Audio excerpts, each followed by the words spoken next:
about the second chapter of our biology, that is sexual reproduction in flowering plants. Now, as we know, sexual reproduction in plants takes place with the help of a flower. Now, a flower consists of are of two types. That is a unisexual flower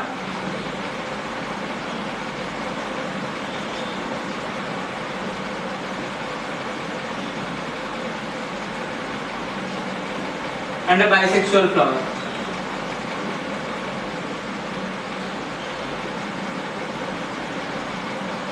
Now, as we know, a unisexual flower example is pumpkin, and a bisexual flower example is hibiscus. Now, here is a typical 3D structure of a flower. Example for hibiscus. Now, these are the sepals, petals. Now, it is a bisexual flower, so it contains both male and female part of a flower. Now, here is the middle. It is the female part, which is known as gynoecium, and the male part is known as androecium. Now, the gynoecium is divided into three parts: the stigma, style, and ovary.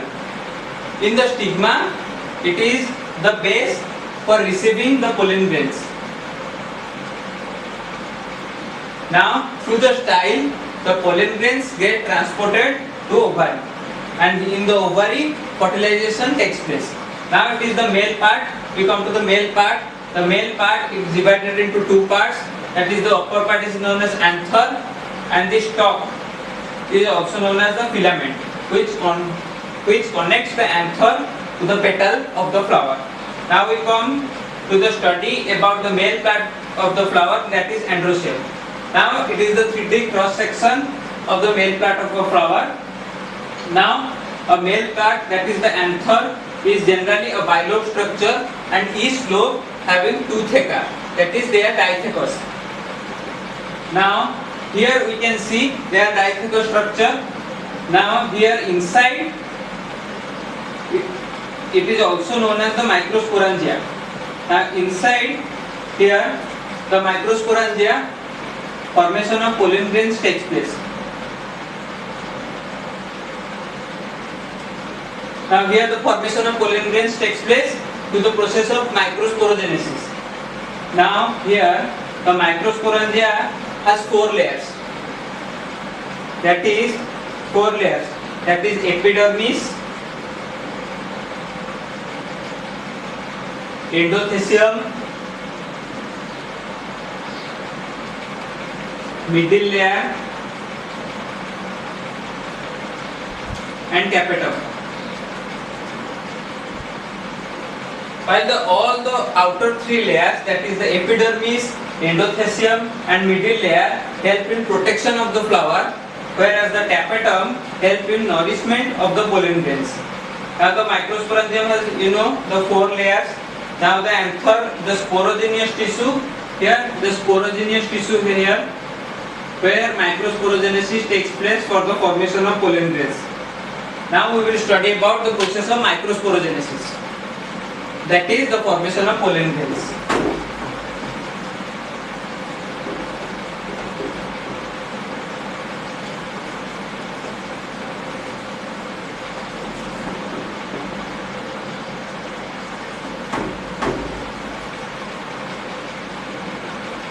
Now it is the process of formation of pollen grains from pollen mother cell.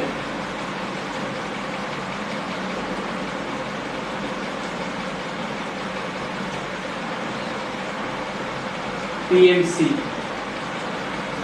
where the development occur in the anther, that is the sporogenous tissue. That the sporogenous tissue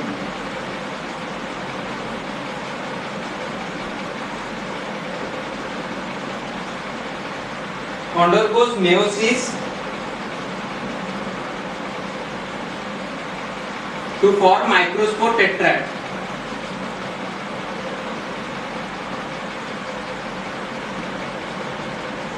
Now each sporogenous tissue helps in formation of a tetrad, that is spore. A tetrad is also known as spore.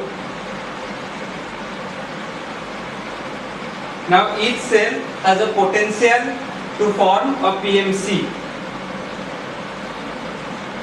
Each cell is a potential pollen, also known as PMC.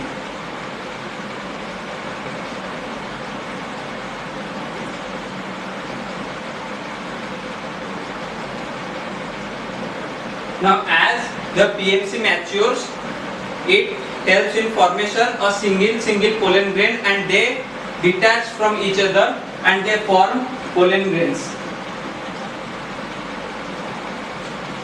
Now, the pollen grains are also known as the male gamete. They are usually spherical in structure. As you know, the pollen grains are usually spherical in structure.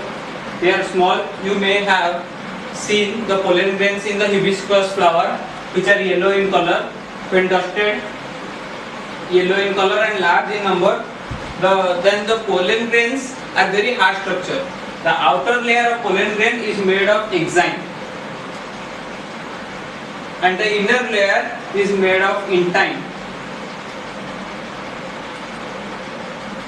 Now the outer layer is made of the exine, that is the exine is made of cellulose and pectin. Why I give so much importance to the exine? Because it helps the pollen grain from survival from outer weather and outer chemicals. The exine is one of the most resistant material of the world. It cannot be degraded through the help of chemicals or weather. Now the exine is divided into two parts: inexine and outer exine. Now we come to the intine, that is the inner layer of the pollen grain. Now the intine is made up of cellulose and pectin.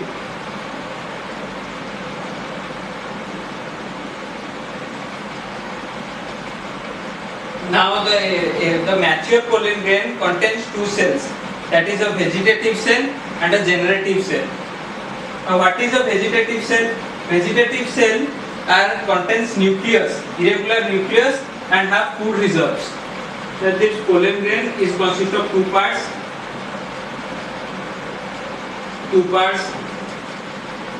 One is vegetative and second is generative. Now the vegetative cell consists of nucleus and food reserve. Vegetative, that is nucleus and food reserve.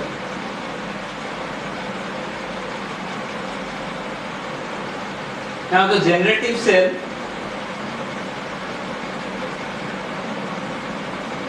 it is a small cell that floats in the cytoplasm of vegetative cell.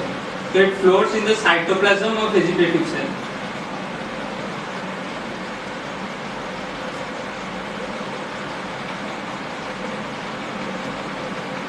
Now the 60% of the angiosperms, pollen grain are shed in the two-cell stage, while the rest they undergoes mitosis in the two-cell stage and they shed off in the three-cell stage.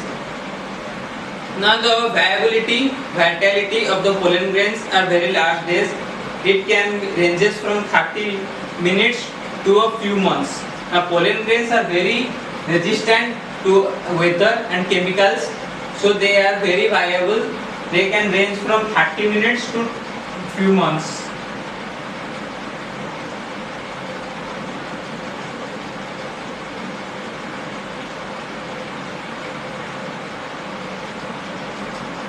Now we come to the female reproductive part, that is the gynecium.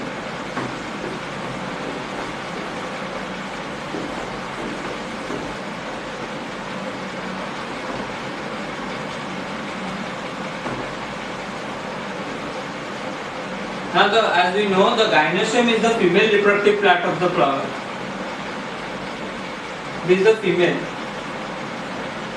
Now it consists of three parts, that is the stigma, style and ovary. Now the stigma consists of the base like this, which help in the receiving of the pollen grain. Now receives the pollen grain is stigma.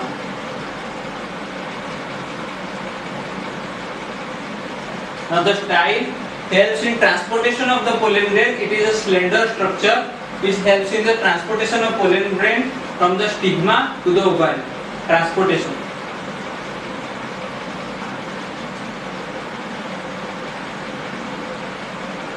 Now the ovary, it is the bulged part which contains placenta.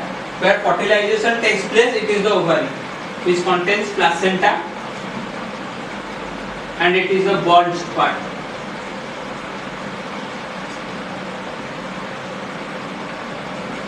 Now, ovary is of two types, that is monopistillate, one pistil, monocarpillary, one carpillary, one pistil, or multicarpillary, that is many pistils.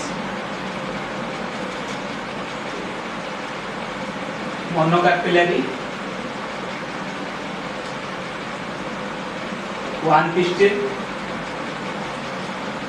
and multicarpillary,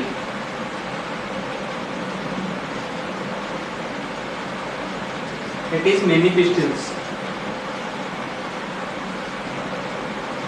Now this multicarpillary is again divided into two parts, that is they may be fused together. Now there are many carpels. Now if they are fused together, now they are known as syncarpous. And if they are free, that is divided into each other, then they are apocarpous. Of megasporangium. Now the ovule, here it is an angiospermic ovule. The ovule is attached to the placenta with the help of a funicle. Now the funicle is here. This part is attached to the placenta.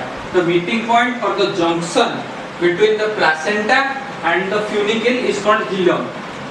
Now here hilum is the middle part between the placenta and the funicle. Now here the ovule, it is a small thing. The ovule has two protective layers known as integuments. That is the outer integument. Here it is the outer integument, outer, and here is the inner integument. Now here it is the nucleus.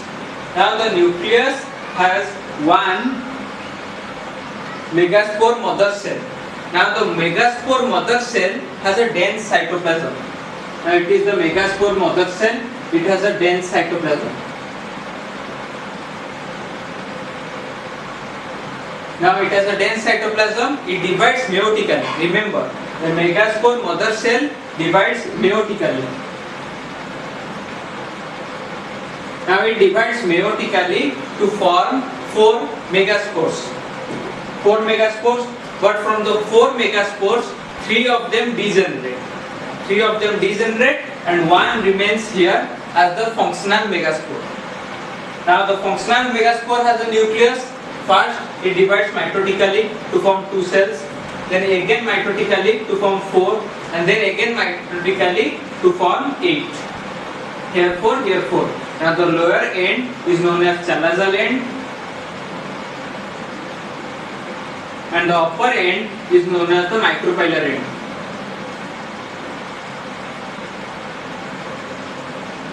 Now the lower eggs are known as antipodal cells.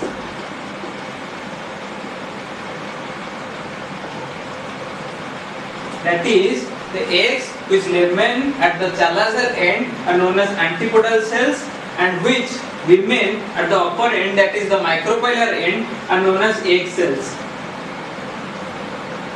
Now out of the 4, from the lower and from the upper end, 2 of them go to the middle and form polar nuclei. It is the polar nuclei. Now here polar nuclei is formed. Now here is 3 cells at the micropylar end and 3 cells at the chalazal end. Now the 3 cells, from the 3 cells, 1 cell in the middle form the egg cell, and the 2 cell, these 2 cells form the synergids. Now these synergids form thick covering around them, protecting the egg cell. Now here, from here the pollen grain comes and fuses here, and now this is also known as the 8 nucleated 7 cell stage. 8 nucleated 7 cell stage. Now here it is the whole structure of the female megasporangium. Now pollination is the transfer of pollen grains from the male flower to the female flower, or the male part or the female part. Now pollination is the transfer of pollen grains. Now the pollen grain is the male part. Pollen grain is the male part, and as you know, the ovule is the female part. Now the pollination as the transfer of pollen grains. Now pollination is of 3 types. That is autogamy, gynetogamy, and syngamy. Now it is xenogamy. Sorry, it is xenogamy. Now the transfer of pollen grains from the male part of the same flower to the female part of the same flower is known as autogamy. That is, that the male part and the female part is contained in the same flower. That is single flower. Single flower. So the transfer of pollen grains from the male part to the female part of the same flower is known as autogamy. Now gynetogamy is transfer of pollen grains from the male part of the flower to the female part of the flower of the different flower of the same plant. Now here in autogamy only one flower is involved. One flower and one plant. Obviously one plant. Now here in gynetogamy one plant is involved. But there is involvement of 2 flowers. Now in gynetogamy, the male part, that is the pollen grain, is transferred from the one flower of the plant to the female part of another flower. It is gynetogamy. And in xenogamy, there is transfer of pollen grains from the male part, pollen grains from the male part of a flower to the female part of a flower of another plant. Now here, as you know, 2 plants are involved.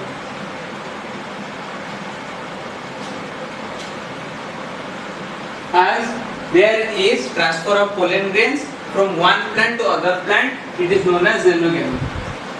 Now we will study about agents of pollination. Now here, agents of pollination.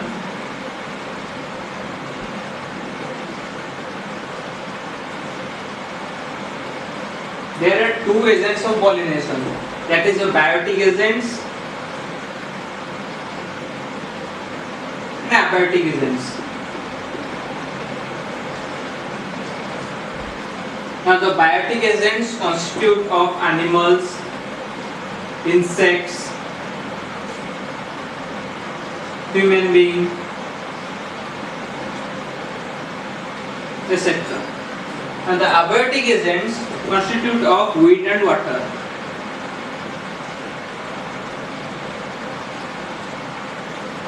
Now, pollination in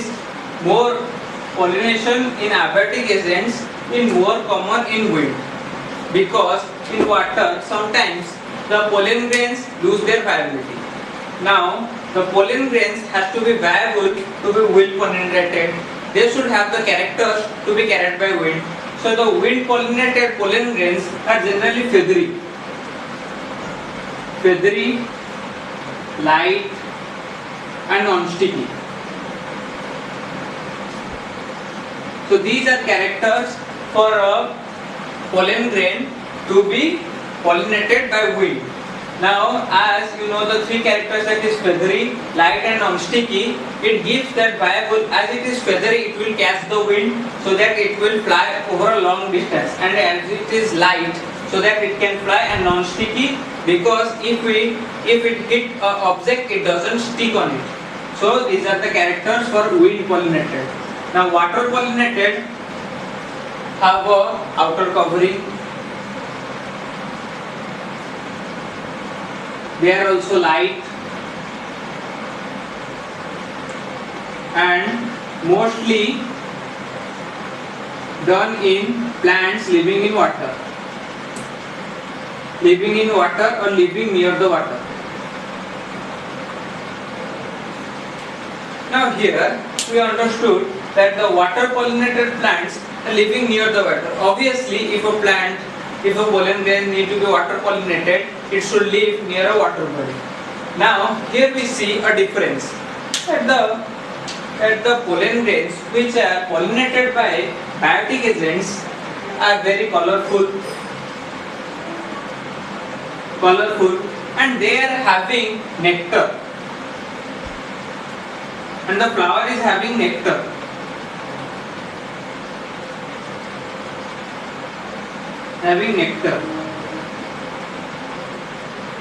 But the pollen grains which are pollinated by abiotic agents, they are simply colorless.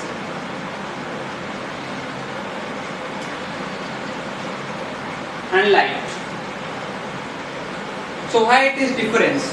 Now, as we know, in this world, nobody does a work without getting something.